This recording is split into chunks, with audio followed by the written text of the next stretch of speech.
Welcome to Polaris-Live. This is Sarwar Kashmeri welcoming our viewers from around the world to this series of programs on the United States and China in the world. The program is brought to you live in conjunction with the Foreign Policy Association of New York. I'd like to remind our viewers that you can ask questions throughout the program using the comment button on the right-hand side of the screen. Time permitting, we'll try to get to as many of them as we can. My guest today is Dr. Ema Ashford from the Atlantic Council in Washington, D.C. Ema Ashford is a resident senior fellow with the Atlantic Council in Washington, D.C. She is also a fellow of the Council's New American Engagement Initiative in the Scowcroft Center, which focuses on challenging the prevailing assumptions governing U.S. foreign policy and seeks to develop effective solutions that preserve America's security and prosperity. Her work focuses on questions of grand strategy, international security, energy, and the future of U.S. foreign policy. Ashford specializes in the politics of Russia, Europe, and the Middle East. Please welcome Dr. Ema Ashford. Good morning, Ms. Ashford. How are you this morning? Oh, good morning. Doing good. Thank you so much for having me. And thank you for coming, especially from so far away as Washington, D.C. Pleasure to have you. We have a lot of ground to cover, if I may call you Emma. So let me just start by asking you, that Ukraine, that is always in the news these days, appears to be getting decimated as a functioning country. Thousands of Ukrainians are dead or dying. Yet the U.S. keeps supplying increasingly lethal arms as the carnage goes on. Can you help our viewers understand what is the U.S. strategy in this war? Sure, yeah. So start with a difficult question. Prior to the war, I think the US had a very clear strategy, and it was to prevent a war. Now, the Biden administration, was willing to talk to the Russians, to enter into negotiations, perhaps not to go as far as was necessary to prevent this war, but we can have a debate over whether that was possible or not. And I think at this point it's relatively unhelpful to do so. Today, however, our strategy is a little less clear cut, right? The US has clearly decided, the Biden administration has clearly decided to support Ukraine, to support the Ukrainian government in its decisions, whether that involves a negotiated end to this conflict, whether that involves continuing to fight the Russians. And over the sort of 6 weeks or so that this conflict has persisted, we've seen the Ukrainians shift their position back and forward from being sort of willing to negotiate to now they're saying they're probably going to fight more. And so the US position is effectively that we will support the Ukrainians in making this decision about a conflict in which the US isn't, an active military party. But that's not the same thing as having a strategy for how to end the war or how US policy should look afterwards. And so I think that's kind of a problem with where we are today. Thank you for that. Do you think, though, that watching what appears to be, I realize that Ukraine is putting up a very brave battle, to their credit, under the inspiring leadership of their prime minister. But they're still, getting killed. Cities are ceasing to exist. Do you think, as a mature, quote unquote, global leader, the United States should just say, hey, sorry, but let's settle this. Do the best you can. So I think, it's different perhaps asking that question today or even a week or two back than it was asking this at the start of the conflict. And I think that's because facts on the ground have changed substantially. At the start of this conflict, it was widely assumed, including by myself, right? We all got this wrong, that the Russian military was competent and capable and that they would effectively steamroll Ukraine. And that has turned out not to be true. Yes, the Ukrainians have suffered, significant casualties, cities are in ruins, but equally, the Ukrainian military response has pushed the Russians back out, caused the Russians to withdraw from their sorties near Kiev in the north of the country, and to focus down much more onto the Donbass area. So, I think the US has taken the right approach here in helping the Ukrainians to effect that change. The Ukrainians have won a significant chunk of this war already. I think where that question gets more difficult is going forward. The Russians are bringing a fair amount of military might to bear on the eastern part of the country. They're no longer divided. They're no longer trying to achieve multiple things all at once. And their war aims have really shrunk to, what I would consider a much more manageable set of war aims. And obviously, we've seen in recent weeks that the sort of the death toll, the atrocities are increasing. And so, this is perhaps the time for Ukraine or for US leaders to think about whether there is a way to bring an end to this conflict. I think, unfortunately, right now, both sides, the Ukrainians and the Russians, perceive that they potentially could win this war. And I think, we have to be conscious that that's probably not likely, and that it's much more likely to become this very grinding stalemate of a conflict that will cost a lot more lives. And so, while I would not in any way advocate that the US pressure the Ukrainians to end the war, I would say that this is an area where the US could offer to help to mediate, could perhaps suggest that it might be a good idea to pursue talks right now in an effort to try and prevent this becoming sort of a multiple month, multiple year war that it looks like it might be headed for. Do you think, Emma, that watching it on the screen, with the mightiest military, the United States, all of NATO and all of that, that the impact on frightening Putin or changing his mind doesn't seem to really matter to him? I guess I'm trying to find out what you think the other side of the world thinks about when they look at this. That here these people are the mightiest alliance, mightiest country, and Russia is just going about what it wants to do. Is there a lesson there, especially for China, that comes out of what's happened so far? Well, I think one of the sort of the clearest lessons here is that the Biden administration made it very clear that the US was not going to fight to defend Ukraine. They made it clear from day one. And I think that was a very good decision because the fact that we are not willing to fight for Ukraine, and we would not have fought for Ukraine, it would have been far worse to bluff and have the Russians call that bluff. So, I think the US has come out of this situation not particularly badly on the credibility front as a result of that. But equally, we do need to sort of take a step back and look at what the rest of the world is saying. So, the US, in addition to arming the Ukrainians, the US and its NATO allies have pursued really draconian sanctions on Russia that are damaging the Russian economy.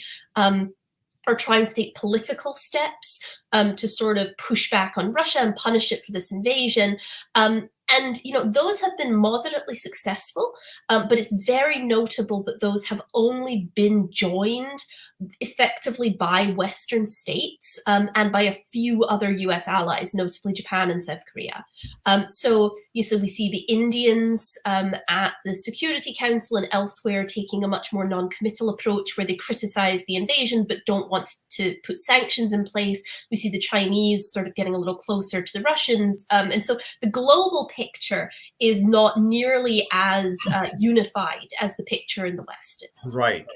Now, that's an important point that you've made, because the media in the United States, pretty much always says Russia's been so isolated in the world. The idea that is sent out is that all the world is backing the United States. And that is not really the case. In fact, as we now know, more countries, populations in more countries do not go along with the Western view than do. So I guess the point you made is very valid. So how does I mean, can you, as a historian, think of any time in the past when sanctions have really worked in changing a country's attitude, what it's doing, where its vital national interests are concerned? Can you think of any time that sanctions have worked? Yeah, so I'm not a historian, I am a political scientist, but I've spent a lot of time studying sanctions in recent years. And I can give you one example where sanctions worked, and that was the sanctions on Iran prior to the negotiation of the Iranian nuclear deal in 2014. Now, there were certain things about those sanctions that made them pretty effective. They were multilateral. Every major country in the world signed on to them, including the Russians, including the Chinese. It wasn't just the US and its allies. The sanctions cut off Iran's oil exports, which cut off the regime's major source of finance at the time, which, again, not something that's really under consideration here. And then we also saw that the sanctions were used not merely as a tool of punishment, but as a carrot, right, to get the Iranians to come to the negotiating table. The deal basically was with the JCPOA, if the Iranians come to the negotiating table, talk about their nuclear program, make some concessions, then other countries will lift some of these sanctions. And so the reason why that example is so unusual is that sanctions are almost never structured like that. They're never structured in a way that makes them multilateral, that makes them capable of being lifted in exchange for policy concessions. And so when it comes to the current situation, and I know I'm going on a bit here, I'll stop in a second, but when it comes to the current situation, there are some really big and notable differences, right? There are plenty of countries still buying Russian oil and gas, including Europe. There are plenty of countries that aren't willing to go along with a major sanctions regime on Russia. And perhaps most importantly, we have not offered a clear path to lift sanctions in exchange for a concrete policy concession. Maybe that's been offered privately. It has not so far been offered publicly. And we're sort of at the point where, the sanctions on Russia look like they might become a permanent or persistent feature. And that's not the way to get policy change out of sanctions. And so, there are limits to what sanctions can do. I don't think this case is going to be a success case. Well, that is a really important point that you've made, and that actually takes me to the next thread that I wanted to follow, which is that recent polling is suggesting, Emma, that Americans are increasingly putting Ukraine in the rearview mirror, that they're focusing more and more on problems at home.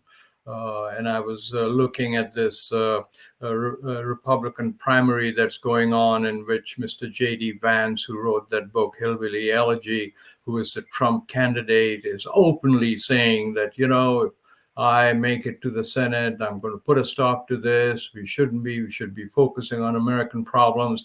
And I don't want to get into politics at all. But if it is true, what the polling is saying, that Americans are putting this behind them and focusing more inward, what does that do, you think, to the administration strategy?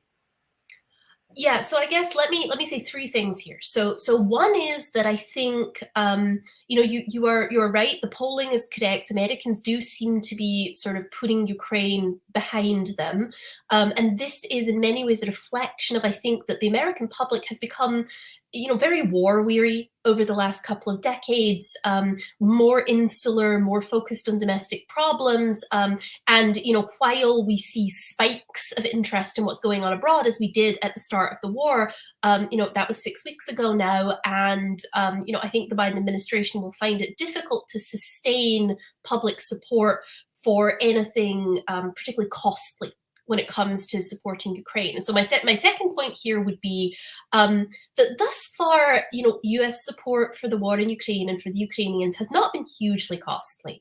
It has almost certainly increased oil prices, increased prices at the pump a little, but not that much. And much of that increase was being driven by other factors. If that gets worse, or if we see other big disruptions to international trade as a result, then again, that might move the needle on public opinion.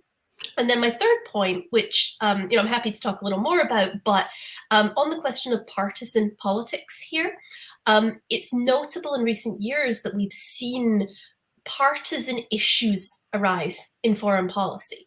So the question of Iran and the nuclear deal again, right? That was one where Democrats were very supportive, Republicans under Trump strongly opposed. Relations with Israel or with Saudi Arabia have become more partisan. And Ukraine does seem to be another issue where at least the Trump fringe of the Republican Party appears to be moving quite strongly against support for the war in Ukraine, where mainstream Republicans might not have done that a decade ago. A technical question, Dr. Ashford, if I may, and you may or may not have the numbers on this, but the former NATO U.S. ambassador to NATO, Doug Lute, was on television yesterday, and he said something that I wasn't aware of, which is the amount of material, war material, missiles, and so on that the U.S. has supplied to Ukraine has really decimated the American stocks of these weapons, and it'll actually take years to replenish them. I wasn't aware of that. Is that, to your knowledge, fairly accurate? Yes, so I'm not an expert in sort of military munitions, but yes, that is also my understanding, and what I've been hearing a lot from experts in that space is it's not just the US, that particularly many European states have emptied out their stocks of weapons, and in particular of ammunition. And so this will take some time to refill. Now, we're not engaged in an active conflict. We have plenty of time to do it. If we got engaged in an active conflict, we could probably ramp up production faster. But I think one of the interesting lessons that we're learning from this conflict on the military side of things is, it's one thing to have these fancy weapons systems. It's another to have enough ammunition to actually run them. And what we've seen on both the Russian and the Ukrainian side in this war is, just a consistent need for constant restocking of ammunition for various systems. And the Ukrainians are lucky that the US and European states have been sort of refilling their coffers regularly. We've repeatedly seen the Russians basically not manage their logistics lines well and just run out of ammunition and fuel. It's so I'm going to ask a question on the European Union, just to tangent a little bit before heading to China. Do you think? I mean, we've seen the European Union more cohesive than ever. They've just pulled together, walking on the same line. Do you think this is going to continue to hold, or do you think as time goes on that we'll see less of this, especially with Italy and Germany? You have any thoughts on that, and that also needs to be cranked into American grand strategy here? I think we're already seeing some of that reemerge. There was an excellent article at War in the Rocks earlier in the week where the author Jason Davidson referred to this as sort of the reemergence of the cacophony inside NATO. Wow. And I think it's a really good phrase for it, because what we're seeing is, yes, Europe is very united, whether you look at the European Union, whether you look at NATO, there is just a lot of common cause, but we are already seeing some of the things that historically made it difficult for Europe to cooperate on defense. We are already seeing those reemerge, right? Yes. The Germans are basically unwilling, and one completely understands why, given their economic problems, they're unwilling to cut off energy supplies from Russia, even though Eastern European member states are strongly pressuring them to do so.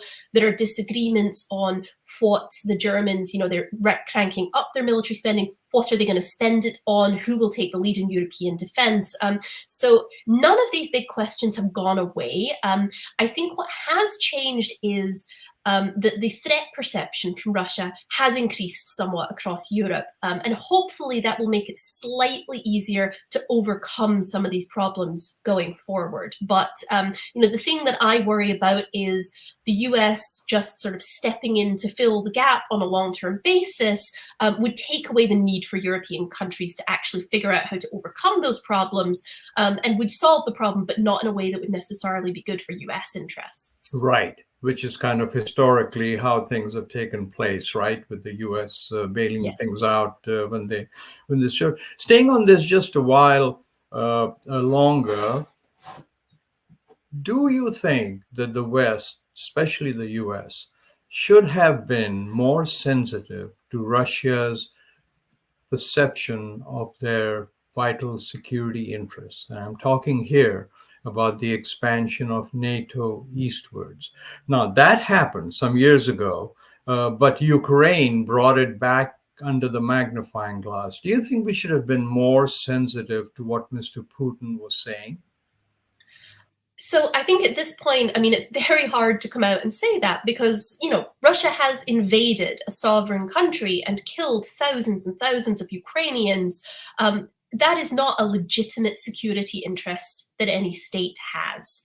But I think what we can say is that the West's unwillingness to seriously consider the consequences of its actions in continued NATO expansion, in refusing to discuss alternate security arrangements for some of these states closer to Russia, basically put us on a path to a place where conflict was likely, if not inevitable. And so, there were paths along the way where we could have tried different things. In the 1990s, we might have considered partnership for peace rather than NATO expansion per se. In the 2000s, perhaps the Bush administration wouldn't have pushed NATO membership action plans for Ukraine and Georgia and might have instead discussed ways to integrate them economically into Europe. And then again, perhaps after the 2014 intervention of Russia in Ukraine, perhaps we might have looked for ways to resolve that sort of NATO membership, EU membership problem before it bloomed into something bigger. So I do think that most of the blame here falls on Russia for the conflict, but the West's choices over the last couple of decades helped to put us on this path where European security becomes a very zero-sum game where either Russia can have what it wants or the West can have what it wants. They can't coexist. Right. It's Now, this question, before we get to China, may really not have an answer. So, 2013, a US president went before the press and said that the United States is giving Saddam Hussein and his two sons 24 hours to get out of Iraq, or 250,000 American troops will come and do it for them. Right? Vital national interests, no UN support for that. What is the difference, you think, between what happened then and what Russia has done now? So I am by inclination a realist. And that means that I don't particularly think that international law has any real binding force. I tend to think that powerful states do what they want to do unless they're stopped by another powerful state, a great power. And so I think that's what we see in both cases, right? We see the United States in Iraq decides, it's by far the most powerful state in the world at that point, decides that it's going to take these steps in Iraq for whatever reasons you want to give, and no other state was capable or willing to stop them. And I think that's somewhat similar to what we've seen today. The Russians decided that this was a security interest for them and acted. Now, does that mean that we throw up our hands and say, well, the United States is awful and Russia's awful, and so there's no distinction between the two and we can't weigh in on this war? No, absolutely not. Just because the United States has done some bad things with its foreign policy does not mean that we cannot judge what other countries are doing in the world. And it certainly doesn't mean that we can't decide that those are bad for our own security. And I think, we have chosen not to fight for Ukraine. I think it's very important that we understand that it's not a core US interest to fight for Ukraine. But it also wouldn't be good for the US to let Russia simply conquer a state in Europe. And we're taking steps below the level of sending troops and getting into the war directly to try and remedy that. Thank you for that. And let me tangent now to China. Early on in the war, Emma, there were a lot of comments about if China really wants to become a world power with influence around the world, then by not supporting the West aligning against Russia, that it is demonstrating that it may not necessarily have the qualification for that kind of leadership. Do you agree with that reasoning, or do you think that China has its own strategy that it's pursuing and its history of how it handles world issues? Do you think this has anything to do with China's qualifications as it heads towards a great power status? I don't think so. I mean, again, that argument is coming from those who believe that the liberal international order is a fact, is something that has binding force, and that any state that wants to be intrinsically involved in international order has to, by necessity, be liberal, like the United States. And again, I think that's a very very small and narrowly focused reading of history.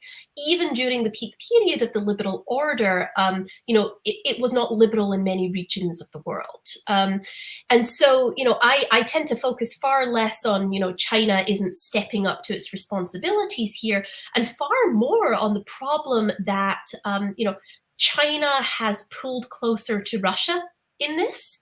Yes. And that even though this conflict is not necessarily in China's interests, right? China would very much prefer a Russia that's not sanctioned. China's worried about sanctions on energy supplies. China would very much prefer a world in which, it could think about Taiwan without having to deal with sort of the aftermath of Ukraine. So there's a lot of reasons why the Chinese don't want this conflict.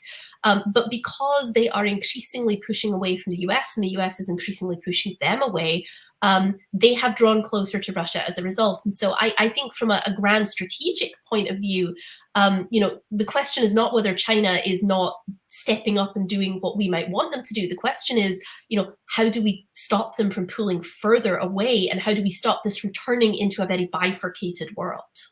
Very interesting, very interesting. I mean, this whole issue of China and the US, in a sense, we've been forced to take our focus away from that so-called pivot to China, haven't we, Emma? Because, I mean, there are only so many cycles in any country's capital and their leaders, and we're kind of, it seems as though getting saturated with the cycles we are using up right now on Ukraine.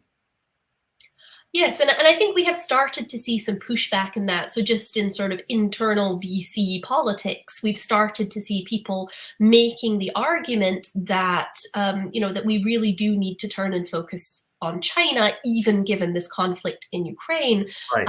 And certainly, the Biden administration put out a very short summary of the national defense strategy a couple of weeks ago, which explicitly said China remains the number one priority, even as we are aware of what's going on with Russia, and we pay attention to that. The problem, I think, is that as always, there's this tendency in DC to try and do everything.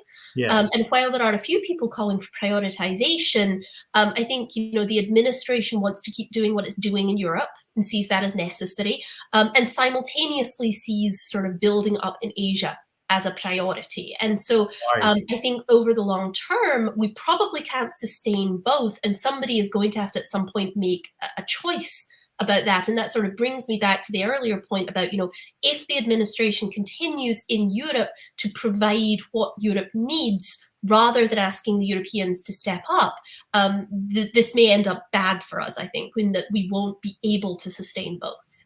Okay. So, we are reaching the end of this half hour. It's flown by so quickly. I wish we had gotten into some more issues to explore, but I hope that you'll come back and see us, Emma, and we can continue on at a different time.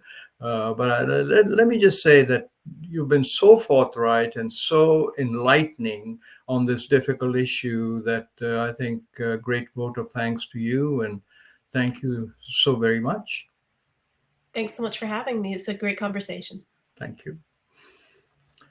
Well, I wish we had more time, but we don't. I want to thank our viewers from around the world for listening to this program. Please join us again next program when we delve further into the issue of the United States and China in the world. We've had to focus on Ukraine, China, and the US in this program, but for reasons that are very clear. That is the headline issue of the day. So this is Sarwar Kashmiri, thanking our viewers from around the world again. Please come back and see us the next time. Until then, goodbye.